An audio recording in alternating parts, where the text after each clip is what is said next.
上一世，我不顾父母反对，嫁给了家徒四壁的顾晨。为了支持他创业，我变卖嫁妆，还把他那个瘫痪在床、大小便失禁的妈接来伺候了整整10年。后来顾晨创业成功，成为首富，闺蜜陈瑶却极度的发狂，趁我生病住院，拔了我的氧气管。她说，要不是我当初死皮赖脸占着茅坑，陪顾晨吃苦，以后享受荣华富贵的人就是他。在睁眼，我回到了和顾晨的婚礼现场。顾晨先生，你愿意娶江宁小姐为妻，无论贫穷还是富贵？我不答应。礼堂大门被推开，陈瑶穿着一身比我还隆重的白纱裙冲了进来，直接扑通一声跪在顾晨面前。我看这架势，心里冷笑，看来重生的不止我一个。陈瑶也回来了。顾晨哥，你不能娶她。江宁她是娇生惯养的大小姐，她根本吃不了苦。你家里那个瘫痪的老娘，她伺候不来的。瑶瑶，你这是干什么？今天是我和宁宁的婚礼。顾晨哥，我知道你是个孝子，你娶媳妇就是为了找个人照顾咱妈。江宁她连袜子都不洗，怎么可能给咱妈端屎端尿？我不一样，我愿意，为了你，我愿意去你家，每天给咱妈擦身子、洗尿布，我什么苦都能吃。台下的宾客一片哗然，都像看傻子一样看着陈瑶。但我知道，在他眼里，他抢的不是一个穷光蛋，而是一张通往首富夫人的入场券。前世他总觉得顾晨能发财是因为命好，觉得我能当首富夫人是因为熬走了老太婆。既然他这么想吃屎，那这碗热乎的，我必须成全他。陈瑶，你知不知道你在说什么？顾晨现在欠了一屁股债，他妈还瘫痪在床，医生说随时可能要一大笔手术费，你抢着嫁给他，是要去跳火坑吗？我故作为难地看着他，实际上是在给他最后一次确认入坑的机会。陈瑶果然上钩了，他一脸轻蔑地看着我。什么火坑？那是你不懂顾晨哥的潜力。江宁，你就是嫌贫爱富，你根本配不上顾晨哥的深情。像你这种只能同甘不能共苦的女人，根本不配当顾家媳妇儿。瑶瑶，没想到你对我这么情深意重。顾晨这个软饭男感动的眼圈都红了。他本来就对我那个强势的娘家颇有微词，现在有个傻女人主动送上门当免费保姆，他当然求之不得。顾晨，你也觉得陈瑶比我更适合你吗？宁宁，你也看见了，瑶瑶确实比你更懂事，更适合过日子，而且我也舍不得让你去我家受那个罪。把找免费保姆说的这么冠冕堂皇，我心里都要笑出声了，脸上却还要挤出几滴眼泪，装作痛心疾首的样子。好，既然你们是真爱，那我成全你们。真的？你肯退婚？当然，不过既然你要接替我照顾顾晨和他妈，有些东西我得交接给你。我转身从伴娘手里接过一个厚厚的笔记本，还有一串油腻腻的钥匙，郑重地塞到陈瑶手里。这是顾晨老家出租屋的钥匙，还有这一本是我这几个月去医院学来的瘫痪病人护理日志。咱妈每天凌晨4点要翻身，早中晚要各抠一次大便，因为她便秘得用手抠。还有顾晨创业压力大，心情不好会摔东西，你得忍。这些你能行吗？陈瑶死死抓着那个笔记本，哼，这点苦算什么？江宁，你就是太矫情了。等顾晨哥以后，哼，反正你以后别后悔。我不后悔，希望你早日成为顾太太，哪怕每天抠屎也要笑着活下去。我一把扯下头纱扔在地上，转身就走。陈瑶喜滋滋地捡起头纱戴在自己头上，挽住顾晨的胳膊，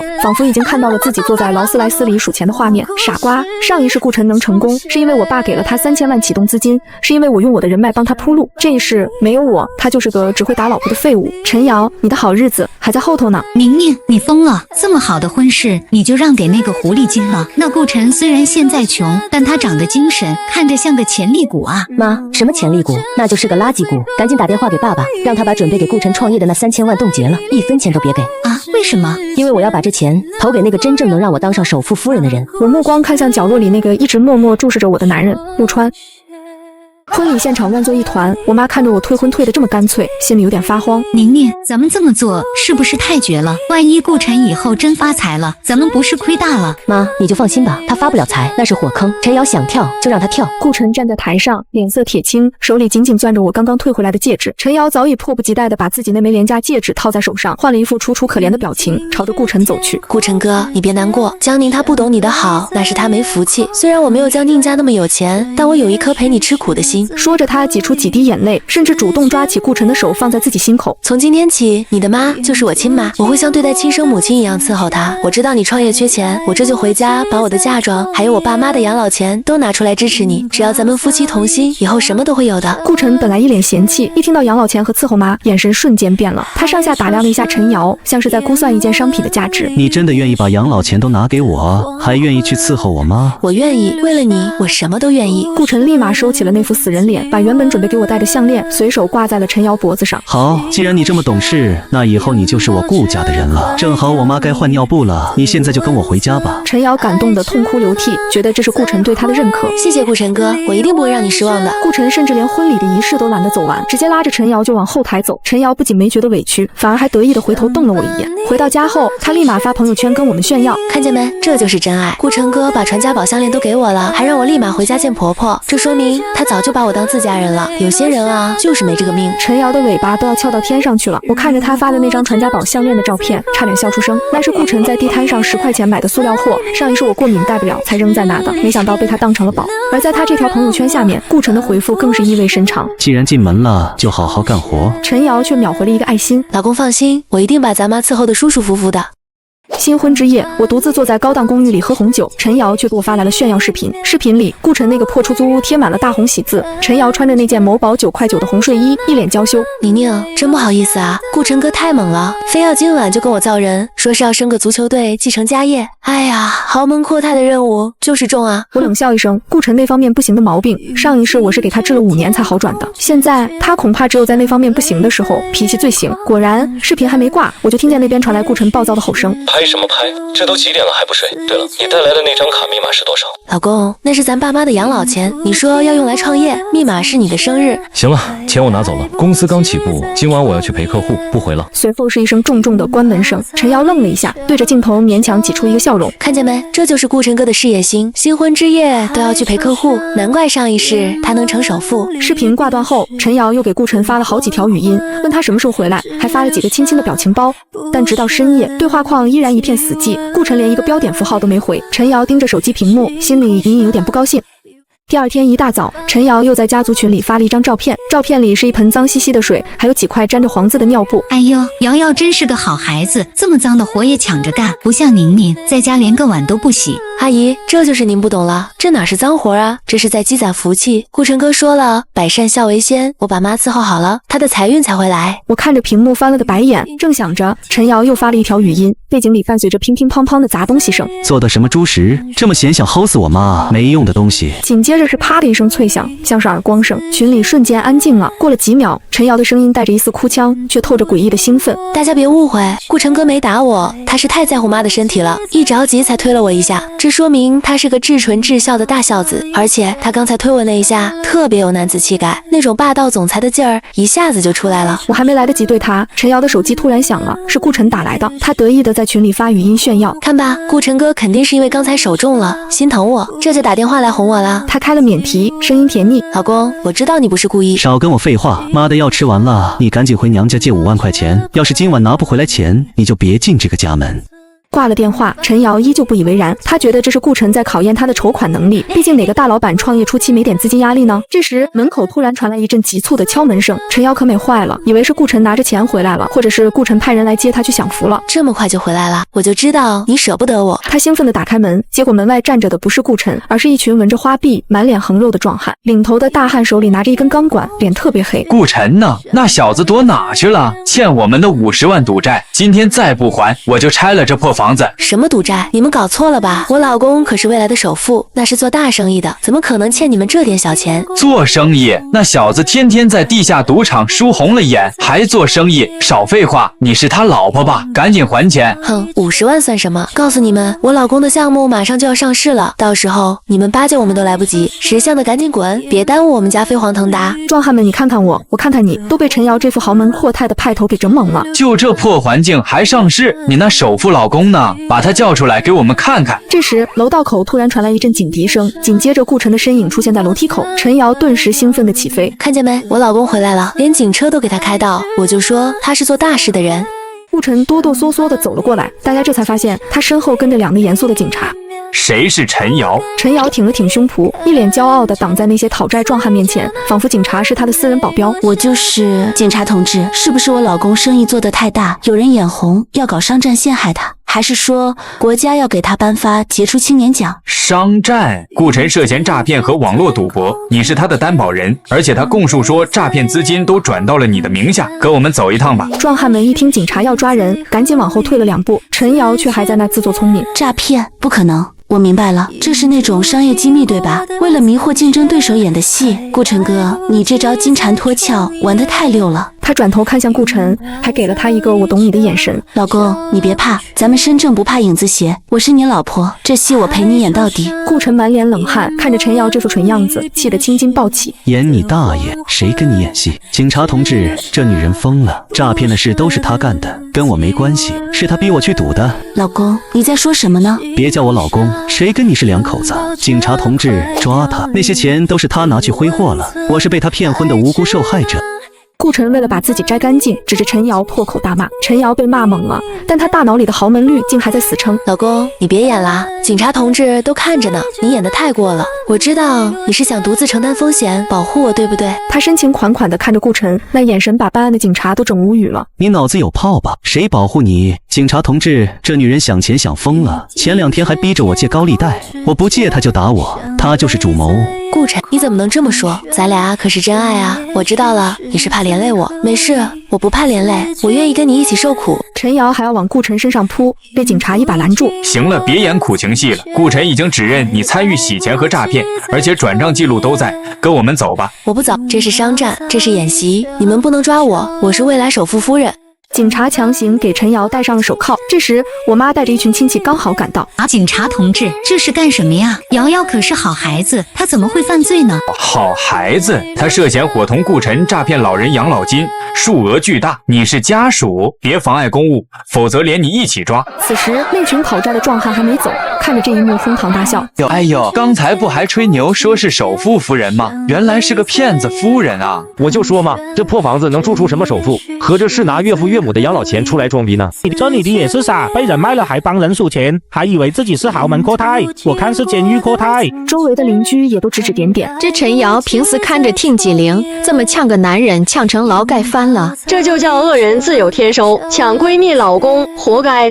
众人的嘲笑声终于刺破了陈瑶的耳膜，他看着被押上警车的顾晨，又看了看满脸嘲讽的壮汉，终于崩溃了。不可能，顾晨明明是潜力股，上一世他明明成了首富。他猛地转头看向站在人群后看戏的我，眼神里充满了怨毒和不解。江宁，是你，是不是你动了手脚？为什么上一世顾晨娶了你就发财了，娶了我就坐牢了？肯定是你偷走了他的财运。我冷笑着走上前，居高临下的看着他。陈瑶，你到现在还不明白吗？顾晨从来都不是什么潜力股，他就是个扶不起的阿斗。你胡说，那上一世他怎么成功的？因为上一世是我求我爸给了他3000万启动资金，是我没日没夜帮他改方案拉客户，他能成首富靠的是我，不是他自己，更不是什么吃苦就能享福的鬼话。陈瑶如遭雷击，整个人瘫软在地上。他终于明白了，他抢走了一个空壳子，却把真正能生钱的发动机我给扔了。顾晨在警车里听到了我的话，也像疯狗一样叫唤起来。江宁，原来是你，你为什么不早说？你要是早给我钱，我不就不用去赌了吗？都怪你，你这个毒妇！顾晨被警察塞进了车里，陈瑶反应过来，突然一把抱住我的大腿。明明救我，我们是最好的闺蜜啊！你那么有钱，3000万对你来说就是小意思。你帮顾晨，帮他还了债，我们就不用坐牢了。帮你们？对，看在咱们多年的情分上，而且我这儿也是替你挡了灾啊！要不是我抢婚，现在坐牢的就是你了，你应该感谢我。陈瑶，你这脸皮真是比城墙还厚。你抢我老公的时候说我不配，现在坐牢了说替我挡灾。你不能见死不救，你家那么有钱，拿点钱出来怎么了？为富不仁是要遭报应的。见我不为所动，警察又催着他上车。陈瑶彻底急了，他为了脱罪，竟然像疯狗一样乱咬。警察同志，我要举报，是江宁。他用戴着手铐的手指着我，这一切都是江宁指使的。那张存着养老金的卡根本不是我偷的，是江宁给我的。你刚才不是说不知道那是诈骗款吗？我是被骗了。婚礼那天就是在这个地方，江宁当众给了我一个本子和一串钥匙，那张卡就夹在本子里。他说这是给我的安家费，让我拿去帮顾晨周转。我根本不知道那钱来路不正，他是主谋，他想利用我洗钱。周围的人都愣住了，我妈都有点慌了。瑶瑶，你胡说什么呢？我没胡说，江宁就是嫉妒我嫁给了顾晨，所以设局陷害我。他是主谋，我是冤枉的。警察皱着眉头看向我，这位小姐，请你也配合，我们要调查一下。没问题，身正不怕影子斜。到了警局，陈瑶还一口咬定是我给的钱，说我教唆的。直到警察拿出了顾晨的审讯录像，录像里顾晨为了减刑，把自己摘得干干净净。警察同志，我全招，那些钱都是陈瑶从他爸妈那儿偷的，跟我没关系。他说只要我娶她，他就把全家的钱都给我。还有诈骗，也是他出的主意。他说江宁家有钱，要骗江宁入股，结果没骗到，才去骗老人的。这女人心肠歹毒，我是被她洗脑了。顾晨，你个王八蛋，你血口喷人！陈瑶看着屏幕里那个他视为真爱的男人，为了少判几年，把所有屎盆子都扣在他头上，他终于崩溃大哭。行了，现在证据确凿，顾晨提供了你们的聊天记录，上面清楚的显示是你主动提出要拿父母的钱给他还赌债。陈瑶再也无从狡辩，等待他的将是漫长的牢狱之灾。我走出警局时，天已经黑了。我给陆川发了个信息，处理干净了，请我吃饭。陈瑶和顾晨进去了，但事情还没完。陈瑶的爸妈也是我的前干爹干妈，竟然推着顾晨那个瘫痪的老娘堵在了我公司门口。江宁，你个没良心的！当初要不是你退婚，我们瑶瑶也不会跳进火坑。现在瑶瑶进去了，这瘫痪老太婆没人管，你得负责。阿姨，您搞错了吧？陈瑶是自愿抢婚的，全网都知道。这老太太是顾晨的妈，也就是陈瑶的婆婆，跟我有什么关系？我不管，瑶瑶是为了替你挡灾才进去的。你现在是大老板，有钱，这老太婆你必须接回去伺候，还得给我们瑶瑶请最好的律师，否则我就躺在你公司门口不起来。周围的员工指指点点，陈父甚至还要上来拉扯我。跟他废什么话？把他抓回去，他要是不出钱，就把这老太婆扔他床上。保安刚要上前，我妈突然冲了出来。亲家，别冲动，江宁这死丫头确实该死，但你们不能在这闹，影响不好。宁宁，快给你干爹干妈拿200万，把事平了。看着这一群想吃绝户的吸血鬼，我心里冷笑，硬赶是赶不走的，得让他们自己跑。我突然捂着胸口，脸色苍白。钱哪还有钱啊？你什么意思？你公司不是开得好好的吗？妈，你不知道，顾晨那个公司爆雷了，我是他的前未婚妻，虽然退婚了，但有些合同是以前签的连带责任。现在银行冻结了我的所有账户，我也欠了3个亿。什么？3个亿？是啊，干妈，正好你们来了，你们手头还有钱吗？先借我500万周转一下，不然明天我也得进去陪陈瑶了。还有这老太太，正好顾晨的债主说要拿他妈抵债，你们把他送过去，说不定能抵个10万8万的。一听到欠债3个亿和连带责任，陈母推着轮椅的手像是被烫了一样，嗖的一下缩了回去。你个扫把星，难怪瑶瑶倒霉，原来是你克的。走，赶紧走，别让他赖上咱们。这2家人跑得比兔子还快，连那瘫痪老太婆都差点被甩飞出去。虽然吓跑了一次，但这群人还没死心。他们打听到我名下还有一套空置的老破小，竟然撬锁住了进去。手机震动，陈母发来一条长达60秒的语音，语气理直气壮的让人发笑。江宁，别装死，这房子就算你赔偿我们瑶瑶的青春损失费了。还有顾晨他妈，我们也安顿在这了。这老太婆嘴刁，要吃城南的烧鹅，你每天必须派人送2只过来，再转5000块生活费，不然我们就去网上曝光你，告你诈骗。我听着语音，不但没生气，反而笑出了声。想吃烧鹅？行啊，这就给你们送大餐。那套房子我本来就是留着钓鱼的，当初顾晨借高利贷时填的紧急联系地址就是这儿。我给陆川打了个电话，于禁网了，把那几个要账最狠的高利贷放过去吧，告诉他们顾晨的直系亲属都在那儿，钱管够。得令。不过老婆，那几个要账的可是带了红油漆和死老鼠去的，那老太太还在里面，不会出人命吧？放心，恶人自有恶人磨。上一世这老太太拿拐杖打断我肋骨的时候，力气可大着呢，正好让他们狗咬狗，看看是恶婆婆的拐杖硬，还是高利贷的钢管硬。晚上，陈瑶爸妈正躺在我的床上坐着，让我也进去陪葬的美梦。突然，大门被踹开，几个彪形大汉冲了进去。顾晨那小子说了，他的钱都转给他丈母娘了。谁是陈瑶他妈？还钱！你们干什么？私闯民宅啊！少废话，父债子偿，夫债妻还。顾晨欠的1000万赌债，既然陈瑶进去了，那就你们这2个老不死的还。我们没钱，这是江宁的房子，你们找江宁。这时，我适时的通过门口的监控喊话：各位大哥，这房子我已经抵押给你们了，里面的人就是顾晨的岳父岳母，顾晨转移的资产都在他们身上，特别是那个轮椅上的老太婆，那是顾晨的命根子，你们看着办。好嘞，老东西，没钱是吧？那就跟我们去厂子里打工还债。救命啊！杀人啦！江宁，你不得好死！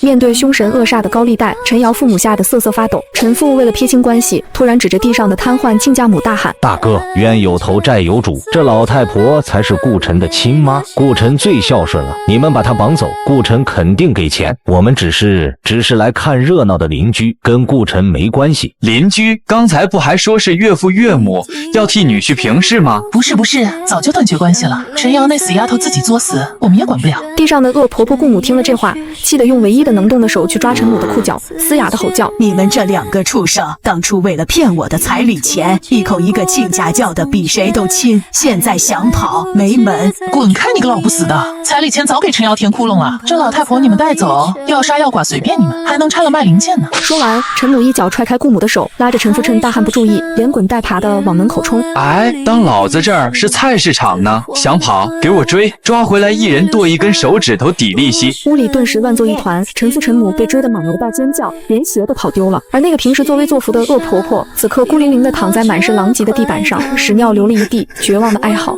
赶走了这群吸血鬼，我刚下楼就看到陆川的车停在路边，他倚在车门上，西装革履，早已褪去了技术员的青涩，浑身散发着上位者的气场，指尖还夹着一根没点燃的烟，似乎等了很久。处理干净了，没吓着吧？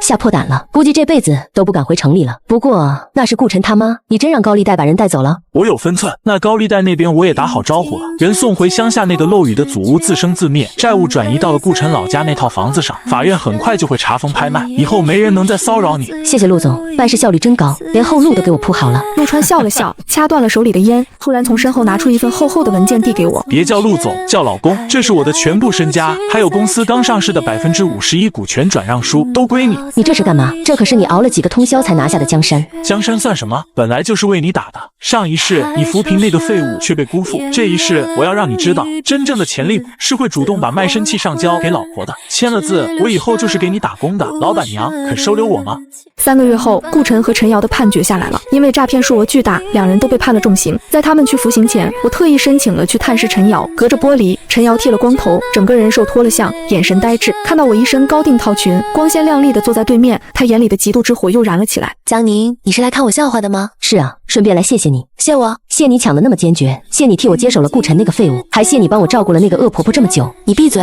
顾晨那是运气不好，上一世他明明……上一世……我身体前倾，凑近玻璃，压低声音。陈瑶，你真以为顾晨是运气好？你也不想想，上一世是谁没日没夜帮他改方案？是谁求着娘家给他注资？没有我，他顾晨就是烂泥扶不上墙。